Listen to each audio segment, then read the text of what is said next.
Hi friends, భారతదేశం తన కూటమి శక్తితో రాజకీయ చాతుర్యంతో ప్రపంచ వేదికను ఒక్కసారిగా ఆశ్చర్యంలో ముంచెత్తింది. అమెరికా రాజకీయ ఆటలు కానీ, యూరోపియన్ దేశాల కుటిల ఎత్తుగడలు కానీ భారత్ ముందు ఏ ఒక్కటి నిలబడలేకపోయాయి. బదులుగా భారత్ యూరోపియన్ దేశాల ద్వంద్వ వైఖరిని, కపట నీతిని అద్దంలో చూపించింది. వాళ్లను నిలువున నిలదీసింది. ఫలితంగా ఇప్పుడు యూరోప్ భారత్ ముందు తలవంచి దాదాపు క్షమాపణలు చెప్పే స్థితిలో నిలబడింది.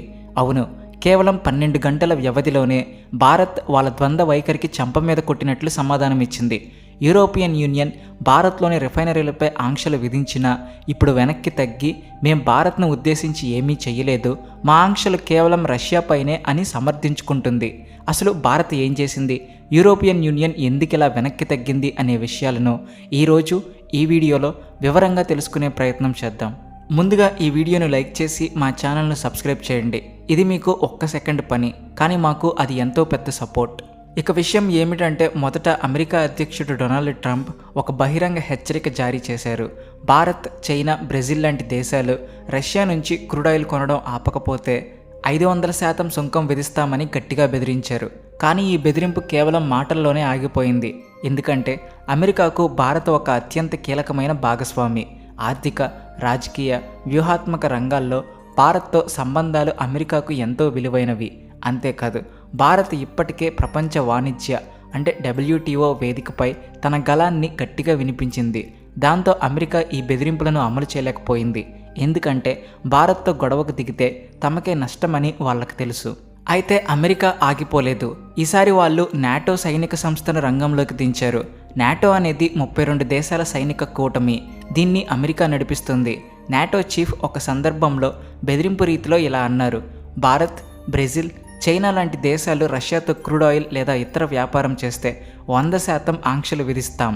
కానీ భారత్ ఇక్కడ కూడా ఒక్క అడుగు కూడా వెనక్కి వేయలేదు. నాటో అనేది సైనిక సంస్థ, ప్రపంచ న్యాయస్థానం కాదు. మన దేశ ఇంధన భద్రతను దృష్టిలో పెట్టుకుని మేము ఇక్కడి నుంచి ఏం కొనాలో, ఏం విక్రయించాలో మేమే నిర్ణయిస్తామని గట్టిగా, స్పష్టంగా, గర్వంగా చెప్పింది. ఈ సమాధానం నాటోను మాత్రమే కాదు, దాని వెనుక ఉన్న యూరోపియన్ దేశాలను కూడా ఒక్కసారిగా ఉలిక్కి పడేలా చేసింది. భారత్ నాటో బెదిరింపులను పూర్తిగా తోసిపుచ్చడంతో యూరోపియన్ యూనియన్కు కడుపు మంట పుట్టింది. ఎందుకంటే నాటోలోని 32 దేశాల్లో 30 యూరోప్కు చెందినవి. కెనడా, అమెరికా మినహాయిస్తే మిగిలినవన్నీ యూరోపియన్ దేశాలే. అందుకే భారత్ నాటోను పట్టించుకోకపోవడం యూరోపియన్ యూనియన్కు ఒక విధంగా తమ గౌరవానికి సవాల్గా మారింది. వెంటనే వాళ్ళు తమ స్థాయిలో నిర్ణయాలు తీసుకోవడం మొదలుపెట్టారు. రష్యాపై 18వ ఆంక్షల ప్యాకేజీని ప్రవేశపెట్టారు.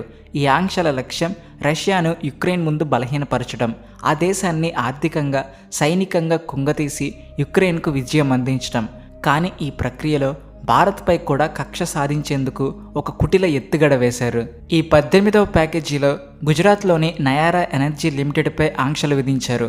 ఈ నయారా ఎనర్జీ భారత్లో 2వ అతిపెద్ద రిఫైనరీ. అయితే దీనికి రష్యాతో సంబంధం ఉన్నది.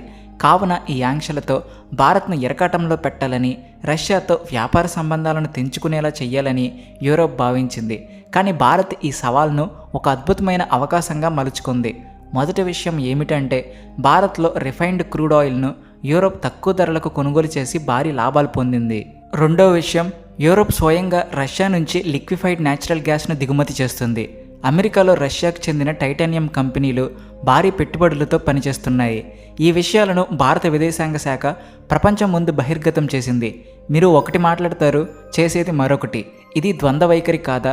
మీరు రష్యాతో వ్యాపారం చేస్తూ భారత్ను మాత్రం ఆపమంటారా అని భారత్ ధైర్యంగా ప్రశ్నించింది. అయితే ఈ ఒక్క దెబ్బతో యూరోపియన్ యూనియన్ ఒక్కసారిగా ఉలిక్కిపడింది. వెంటనే యూరోపియన్ యూనియన్ రాయబారి భారత్కు వివరణ ఇచ్చేందుకు ముందుకొచ్చారు. మేం విధించిన ఆంక్షలు రష్యాపైనే, భారత్ను ఉద్దేశించినవి కావు. భారత్ దిగుమతులను, గ్లోబల్ సప్లై చైన్ను ఇవి ఏమాత్రం ఆటంకం చేయవు అని స్పష్టం చేశారు. జీ బిజినెస్ నివేదిక ప్రకారం మేం భారత్ను రష్యా నుంచి ఆయిల్ కొనకుండా ఆపడం లేదు అని పరోక్షంగా సూచించారు. అంటే బయట ఒకటి చెప్పినా లోపల భారత్తో గొడవకు దిగే ధైర్యం యూరోప్కు లేదని స్పష్టమవుతుంది. భారత్ ఈ విషయంలో తన బలాన్ని, రాజకీయ చాతుర్యాన్ని చాటుకుంది. ఇప్పుడు అసలు ప్రశ్న ఏంటంటే, యూరోపియన్ యూనియన్ ఇలా వెనక్కి తగ్గడానికి భారత్ బెదిరింపులు మాత్రమే కారణమా, లేక ఇంకేదైనా రాజకీయ చదరంగం దాగి ఉందా? ఇక్కడే భారత్ ఆడిన అద్భుతమైన కూటమి ఆట గురించి చెప్పుకోవాలి. అవును, ఈ రాజకీయ చదరంగంలో భారత్ నాయకుడిగా నిలిచింది. యూరప్కు భారత్ ఒక అనివార్య శక్తిగా మారింది. ఒకవేళ భారత్ ఈ బెదిరింపులకు భయపడి వెనక్కి తగ్గి ఉంటే పరిస్థితి పూర్తిగా వేరేలా ఉండేది. కానీ భారత్ గట్టిగా నిలబడి యూరోప్ను ఈ ఆటలో ఓడించింది. యూరోప్ భారత్పై ఆధారపడడానికి ఎన్నో కారణాలు ఉన్నాయి. ఆర్థిక, వ్యూహాత్మక, సాంకేతిక రంగాల్లో భారత్ ఒక శక్తివంతమైన భాగస్వామి. యూరోపియన్ కంపెనీలు భారత్ ఐటీ దిగ్గజాలైన టీసీఎస్, ఇన్ఫోసిస్, విప్రోలపై తమ సాంకేతిక అవసరాల కోసం ఆధారపడతాయి. ఈ కంపెనీలు యూరోప్ ఆర్థిక వ్యవస్థకు ఒక రకంగా బలమైన పిల్లర్స్. అంతేకాదు, భారత్ను ప్రపంచ ఫార్మసీ అని ఎందుకంటారో తెలుసా?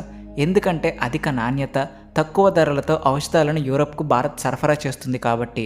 ఒకవేళ భారత్ ఈ ఔషధ సరఫరాను కొంతమేరకు ఆపేసినా యూరోపియన్ దేశాలు తీవ్ర ఇబ్బందులు ఎదుర్కొంటాయి. ఔషధాలతో పాటు వైద్య పరికరాలను కూడా భారత్ సరఫరా చేస్తుంది. ఇవి యూరోప్ సైన్యం వరకు ఉపయోగిస్తుంది. ఈ విషయంలో భారత్ లేకపోతే యూరోప్ ఆరోగ్య రంగం కుదేలవుతుంది. ఇక వస్త్ర రంగం గురించి చెప్పాలంటే భారత్ యూరోప్కు భారీగా దుస్తులు, రెడీమేడ్ గార్మెంట్స్ ఎగుమతి చేస్తుంది. బంగ్లాదేశ్ గార్మెంట్ రంగం కుదేలైన తరుణంలో చైనా వస్త్రాలపై యూరోప్కు నమ్మకం లేదు. అందుకే భారత్ వాళ్లకు పెద్ద సహాయకారిగా నిలిచింది. అంతేకాదు, యూరోప్ ఇప్పుడు భారత్ను చైనా ప్రభావాన్ని సమతుల్యం చేసే ఒక వ్యూహాత్మక భాగస్వామిగా చూస్తుంది. ఒకవేళ భారత్ యూరోప్ మార్కెట్ నుంచి ఒక్క అడుగు వెనక్కి వేసినా చైనా తన నాణ్యత లేని వస్తువులతో యూరోప్ మార్కెట్ను ఆక్రమిస్తుంది. ఇది యూరోప్కు ఏమాత్రం ఇష్టం లేదు. అందుకే యూరోప్ భారత్తో ఫ్రీ ట్రేడ్ ఒప్పందం కుదుర్చుకోవాలని చూస్తుంది. దీని ద్వారా భారత వస్తువులు డ్యూటీ ఫ్రీగా యూరోప్ మార్కెట్లోకి రాగలవు. చైనా వస్తువుల ఆధిపత్యాన్ని అరికట్టవచ్చు. అదే సమయంలో ఫ్రాన్స్తో రాఫెల్ విమానాల వంటి రక్షణ ఒప్పందాలు యూరోపియన్ రక్షణ కంపెనీలను భారత్పై ఆర్థికంగా ఆధారపడేలా చేస్తున్నాయి. మొత్తంగా చూస్తే భారత్ యూరోప్ దిగుమతి, ఎగుమతుల విలువ $124 బిలియన్ దాటుతుంది. ఈ ఆర్థిక సంబంధాలు యూరోప్కు భారత్తో దూరం కావడం అసాధ్యం చేస్తున్నాయి. ఇప్పుడు చెప్పండి, ప్రపంచ వేదికపై భారత్ సాధిస్తున్న ఈ గుర్తింపు గురించి మీ అభిప్రాయం ఏమిటి? ఈ రాజకీయ చదరంగంలో భారత్ చూపిన ధైర్యం, చాతుర్యం గురించి మీరు ఏమనుకుంటున్నారు? మీ ఆలోచనలను కామెంట్స్లో తప్పక తెలపండి. ఈ వీడియోను లైక్ చేసి మీ స్నేహితులతో షేర్ చేయండి. తద్వారా వాళ్లకు ఈ సమాచారం అందుతుంది. ఇలాంటి ఆసక్తికరమైన ఇన్ఫర్మేటివ్ వీడియోల కోసం మా ఛానల్ను సబ్స్క్రైబ్ చేసి బెల్ ఐకాన్ను ఆల్కి సెట్ చేయండి. జై Shri Ram. Please like and share and also thanks for watching.